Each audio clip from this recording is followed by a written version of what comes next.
है मेरा honeymoon trip जब ही होगा जब हमारे देश की महिलाएं आगे होंगी मेरी तरह। बिहार का अगर प्रोग्रेस होगा तो यहाँ की महिलाओं से होगा। अच्छा। अगर महिलाएं आगे आएंगी तो बिहार का प्रोग्रेस होगा। आपने महिलाओं को कहा कि महिला के इस विजनरी या उनके प्रोग्रेस के लिए हम लोग जाएंगे, पुरुष हम्म। के लिए पुरुष से नफरत तो नहीं है यहाँ नहीं नहीं, पर। ऐसा नहीं है। कल्पना कीजिए कि आप एक बिहारी हैं और नई नई आपकी शादी हुई है और शादी का एक सप्ताह भी नहीं गुजरा है और नई नवेली दुल्हन कह रही है कि हम समाज के लिए कुछ करेंगे और राजनीतिक उत्थान के लिए, सामाजिक उत्थान के लिए आगे बढ़ेंगे। ये अपने आप में कोई फिल्मी कहानी से जैसे लगती है, लेकिन ये सच हो रहा है। अभी हम मौजूद हैं सोनपुर में और हमारे साथ एक नए जोड़ी है। डॉक्टर पारुल यादव इनका नाम हुआ और इनसे जानेंगे कि 2025 का चुनाव भी नज़दीक है और इनके मन में कुछ अभिलाषाएं जगी है समाज के उत्थान को लेकर, और राजनीतिक उत्पीड़न जिस तरीके से महिलाओं के प्रति हो रही है, उनकी भी हिस्सेदारी जो कम है, उसको लेकर इनके मन में दिलासा हुआ है। हमारी इनसे पहली मुलाकात, जानेंगे। सबसे पहले तो स्वागत है। थोड़ा अपना विषय में बताइए ज़रा। मेरा नाम डॉक्टर पारुल है। जी। मैं मैनपुरी क्षेत्र से आती हूँ। मैनपुरी, और पिताजी मेरे इटावा अच्छा। हाँ पोस्टेड थे vice as a vice principal. अभी उनका रिटायरमेंट हुआ है। और मैंने पीएचडी किया है दयाल बाग एजुकेशनल इंस्टीट्यूट से, जी। आगरा से। और एनआईएमआर न्यू दिल्ली में मेरा रिसर्च हुआ है। हाँ, और जो जो आईसीएमआर के अंतर्गत आता है। अच्छा, फिलहाल अभी कहाँ कार्यरत है? अ, अभी मैं पटना आरएमआरआई में कार्यरत हूँ as a project research scientist first, जो कि आईसीएमआर के अंतर्गत आता है। आप तो रिसर्च साइंटिस्ट फर्स्ट के पोजीशन पर है, और खास करके महिलाओं के लिए ये बड़ी चुनौती होती है और एक सपना भी होता है कि सरकारी जॉब उनको हो जाए। हो जाने के बाद इस तरह के अभिरुचि आ जाना, खास करके राजनीति के प्रति रुझाव, इसको कैसे देखते हैं, कहाँ से मन में आया? अभी जो है मैं एक प्रोजेक्ट में हूँ आरएमआरआई में। मैं इस रुचि के बारे में कहूँगी कि अभी से नहीं, मैं मास्टर जब कर रही थी तभी से था कि मुझे रिसर्च फील्ड में ही जाना है। हाँ, क्योंकि मैं देखती थी महिलाएं हमारे देश में उतना रिसर्च में नहीं है, नहीं। बहुत कम है। तो मुझे लगता था कि नहीं, कुछ ऐसा करना है कि जिससे हमारी जो महिलाएं हैं वो हमें देखकर जागरूक हों और आगे बढ़ें। इस तरीके से। जी। अच्छा, आपने बताया कि परिवार का भी सपोर्ट अच्छा था, जी बिल्कुल। फादर्स के। जी। लेकिन नई नई शादी हुई, एक सप्ताह भी नहीं हुआ आपको, तो अभी हनीमून ट्रिप करना चाहिए प्लानिंग, और फिर अभी आप 2025 की तैयारियों में लगी है। आपके मन में आशंका इस तरीके से कि आप चुनाव भी लड़ेंगे। क्या परिवार, जहाँ आपका ससुराल है, माफ़ कीजिएगा, जहाँ आपका मायके है, वहाँ भी इस तरीके से ख्याल आए थे? नहीं, ऐसा नहीं है। मेरा हनीमून ट्रिप जब ही होगा जब हमारे देश की महिलाएं आगे होंगी मेरी तरह। वो भी विकास उनका भी ऐसे ही होगा जैसे मैं आज आपके सामने बैठी हूँ। मैं चाहती हूँ कि हमारे जो छोटे छोटे क्षेत्र हैं, गांव हैं, वहाँ की जो बेटियां हैं, महिलाएं हैं, वो भी मेरी तरह आगे आएं और मेहनत करें और शिक्षा ग्रहण करें, जिससे कि हमारे देश का विकास हो। विकास हो। कोई भी पॉलिटिकल बैकग्राउंड आपका नहीं है, जी। ऐसे में आपको लगता है, जहाँ खास करके बिहार में जी। कहावत है कि राजा का बेटा राजा बनेगा, जी। तो इतनी चुनौतियों के बीच में आपको लगता है कि यहाँ पर सस्टेन करना पॉलिटिकली आसान रहेगा? ऐसा तो नहीं है कि अब था एक समय कि राजा का बेटा राजा होगा, लेकिन अब मुझे ऐसा लगता है कि राजा और यहाँ रंक वाली बात नहीं है। यहाँ बात है समानता की। यहाँ बात कर रही हूँ मैं महिलाओं के विकास की। मैं चाहती हूँ कि जो हमारे क्षेत्र की महिलाएं हैं वो स- अच्छे से अच्छी शिक्षा ग्रहण करें और वो जागरूक हों। उनको ये पता होना चाहिए कि हमारे संविधान में जो भी हमारे लिए लिखा गया है, उन्हें अपने अधिकार पता होने चाहिए। सच तो ये है कि उन्हें अपने अधिकार भी पता नहीं होते हैं कि हमारे अधिकार क्या हैं। तो जब शिक्षा ग्रहण करेंगी, शिक्षित होंगी, तभी उन्हें पता चलेगा। तो मस्ट मेरा जो मस्ट और फर्स्ट जो रहेगा वो यही है कि जो महिलाएं हैं वो शिक्षित हों। अच्छा, और भी हम पॉलिटिकल बातों पर बात करेंगे, लेकिन फिलहाल आप यहाँ पर आए ससुराल में, तो फिर अ, पति ने क्या कहा जब आपने आपने इच्छा जताई या उन्होंने इच्छा जताई? नहीं नहीं, वो तो हमसे कभी कुछ कहते ही नहीं है। अच्छा। हाँ, ये तो मेरा ही था कि कुछ ऐसा मतलब शेयर करती थी मैं हम्म, अपने हस्बैंड से कि ऐसा है, यहाँ मैं देखी हूँ कि मेरा ससुराल इतना अच्छा है सब हम्म, कुछ, लेकिन मुझे लगा कि बिहार में फिर भी महिलाएं इतना अच्छा प्रोग्रेस क्यों नहीं कर पाई, हम्म, कारण क्या है इसका। तो मुझे कुछ चीज़ें समझ में आई, थोड़ा बहुत जितना मैं अभी समझी हूँ, यहाँ पे मुझे थोड़ा सा टाइम हो गया है वर्क में। तो लगा कि नहीं, यहाँ की महिलाओं के, बिहार का अगर प्रोग्रेस होगा तो यहाँ की महिलाओं से होगा। अच्छा।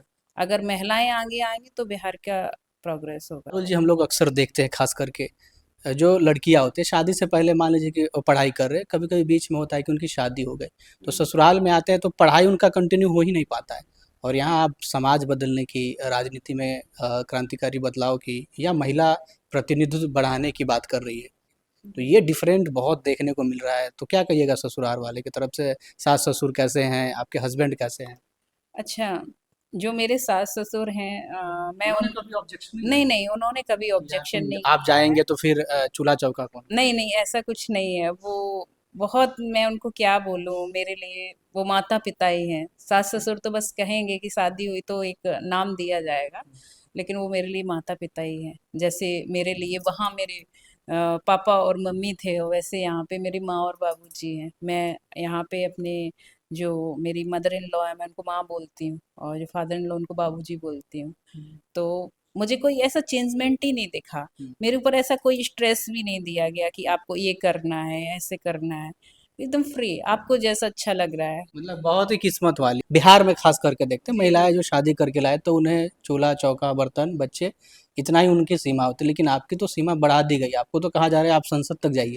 जी जी बिल्कुल। हाँ, इसमें तो मैं कहूँगी, हम्म, गॉड को थैंक्स बोलूंगी। और कुछ हो सकता है शायद अच्छे काम किए होंगे कि हाँ, मैं किस्मत वाली तो हूँ कि इतना अच्छा पति और इतना अच्छा परिवार मिला। अच्छा। अच्छा, जी। किस विजन के साथ आप जाइएगा? मान लीजिए कि कभी चुनाव की बात होती है तो सीट ना मिलना अलग बात है, लेकिन किस विजन के साथ आप जाइएगा समाज के बीच? मैं इस समाज, बिहार की बात करूंगी सिर्फ, बिहार में इस समाज में मैं अगर जाती हूँ तो मैं सिर्फ महिला एम्पावरमेंट की बात करूंगी। हम्म, क्योंकि हम और जगह, अदर स्टेट से भी मैं आई हूँ, तो मैंने हम्म, देखा है कि यहाँ पे महिलाएं, ऐसा नहीं है कि वो उनके अंदर काबिलियत नहीं है, हम्म, वो भी उतनी ही इंटेलिजेंट हैं जितनी अदर स्टेट्स की महिलाएं हैं।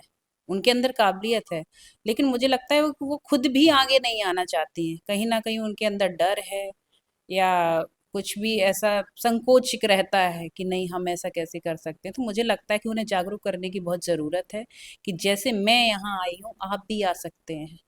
आपके अंदर वो पोटेंशियल है, आपको भी गॉड ने वैसे ही बनाया है जैसे हमें बनाया है। आप एक बार आगे तो आइए।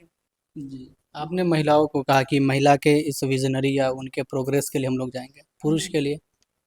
पुरुष से नफरत तो नहीं है यहाँ नहीं नहीं, ऐसा नहीं है। पे? आ, ऐसा नहीं है उनमें पुरुष, भी बहुत मतलब नहीं प्रोग्रेस नहीं, की कई, ज़रूरत है। मैं ये मज़दूर कहूँगी, वर्ग हैं हमारे, बिल्कुल बिल्कुल, हमारे यहाँ पुरुष भी ऐसे बहुत अच्छे हैं जिन्होंने महिलाओं के एम्पावरमेंट के लिए खड़े हुए हैं आगे। उनमें से आपके भी एक पुरुष हैं। हाँ जी जी बिल्कुल। हमारे हस्बैंड भी हैं उनमें से, और कई ऐसे लोग हैं जिनको मैं जानती हूँ हुँ, जो महिला एम्पावरमेंट के लिए बात करते हैं और महिलाओं के साथ खड़े हुए हैं। लेकिन कहीं ना कहीं मुझे लगता है कि नहीं, महिलाओं को हम आगे जब ही ला सकते हैं जब एक महिला होकर आप महिलाओं के साथ खड़े होगे, हुँ, उनकी प्रॉब्लम को समझोगे, हुँ, उनसे बात करोगे कि आपको कहाँ क्या प्रॉब्लम आ रही। हुँ, कहीं ना कहीं हमारे देश में अभी एक है कि महिला और पुरुष में थोड़ा संकोच रहता है बातचीत करने में। तो मुझे ऐसा लगता है कि मैं उनके साथ खड़ी होंगी, हुँ, मैं उनसे बात करूंगी, पूछूंगी कि आपको कहाँ प्रॉब्लम है, क्या हुँ। प्रॉब्लम है। तो शायद मैं उसका जो सॉल्यूशन है अच्छे से कर सकती हूँ। अच्छा, वो डिस्कशन भी आपसे बेहतर हो हाँ पाएगा। बिल्कुल बिल्कुल। सारण में ख़ासकर मैं बात करूँ और पटना से काफ़ी नज़दीक है, बिल्कुल। तो यहाँ से किस सीट पर पारुल जी चाहती हैं, किस पार्टी से चाहती हैं? अब ये तो नहीं कहेंगे, मुझे जो भी पार्टी मौका देगी और मैं उस पार्टी के लिए पूर्ण रूप से मेहनत बहुत अच्छे से करूँगी, हुँ, और कोशिश करूँगी जो भी मेरे उद्देश्य हैं, हुँ, जिसको मैंने आपसे शेयर किया है अभी, हुँ, उन उद्देश्यों पे मैं खरी उतरूँ और हुँ। पार्टी को एक अच्छा काम करके दूँ कि हमने अपने क्षेत्र के लिए ये काम किया। बिहार में बहुत सारी पार्टियाँ हैं, अपने-अपने विचारधारा है। आप अपने को किस से रिलेट कर पाती हैं? अच्छा, पार्टियां तो सभी खैर अच्छी हैं और सबका अपना अपना मैनिफेस्टो है। हुँ, और जो मेरी विचारधारा है वो ये है कि स्वास्थ्य है, शिक्षा है, और इन सब में महिलाएं आगे आएं और अपना पूर्ण योगदान दें, जिससे हमारे बिहार का विकास हो। पारुल जी, जाते जाते हम जानना चाहेंगे, अब तो आप सोनपुर की बहू हो चुकी हैं, तो सोनपुर के बारे में या उनकी समस्याओं के बारे में कुछ आपको जानकारी है कि नहीं? जितना मैं अभी तक जानी हूँ, मैं ये कहूँगी कि यहाँ पे जो स्वास्थ्य के बारे में अगर मैं जान रही हूँ, देख रही हूँ कि यहाँ स्वास्थ्य है ना समुचित उसमें नहीं है। रेफुलर और शिक्षा में भी देखा जाए कि यहाँ डिग्री कॉलेजेस वगैरह जो हैं वो एक डिग्री कॉलेज है भी यहाँ पर, लेकिन वो सिर्फ नाम के लिए है, वहाँ ताले लटके हुए हैं। ताले लटके, मतलब ये भी आपको खबर हो गई है? हाँ बिल्कुल बिल्कुल, क्योंकि मैंने बात किया था तो मुझे पता चला कि इस तरीके से यहाँ पे तुम और भी एक दो प्रॉब्लम्स हैं। जैसे मेन प्रॉब्लम यही है कि जैसे कि जो सोनपुर से हम हाजीपुर जाते हैं, जी। तो ये जो ब्रिज बन रहा है, हमें पता चला ये 13 सालों से बन रहा है। अच्छा, हाँ काफी आपने खबर मतलब रख ली है। हाँ 13 सालों से बन रहा है, लेकिन वो अभी तक नहीं बना है। क्योंकि हम जब भी पटना गए हैं इससे एक दो बार, तो हमें 2 घंटे 2.5 घंटे 3 घंटे भी लग जाते हैं। तो कहीं ना कहीं मैं ये कहूँगी बहुत ही स्लो काम है। तो मैं चाहती हूँ कि थोड़ा सा जो यहाँ के जो लोकल लोग हैं जिनको प्रॉब्लम्स फेस करनी पड़ रही हैं, उनको प्रॉब्लम फेस ना करनी पड़े, और प्रॉपर ढंग से जितनी भी जल्दी से जल्दी जो है समस्या का निदान हो लोगों का। चलिए, तो ये थी डॉक्टर पारुल यादव और इनकी कहानी भी बड़ी दिलचस्प है। वो कहानी जब सुनिएगा तो आपको भी प्रेरणा मिलेगी, और समाज में जो खास करके हमें अभिभावक वर्ग जो है, माता पिता है, उनको भी सीख मिलेगी। आने वाली वीडियो में हम फिर से बात करेंगे इनसे, और उनके पति से भी बात करेंगे। तो आप बने रहिए हमारे साथ, और डॉक्टर पारुल के विचारों से आप कितना सहमत है। और नई नवेली बहू आई है और वो चाहते हैं कि समाज की स्थिति राजनीतिक तौर से सुधारी जाए। इसको लेकर आप क्या सोचते हैं, कमेंट करके ज़रूर बताइएगा। मिलते हैं एक नई वीडियो के साथ, तब तक के लिए धन्यवाद, नमस्कार, जय हिंद।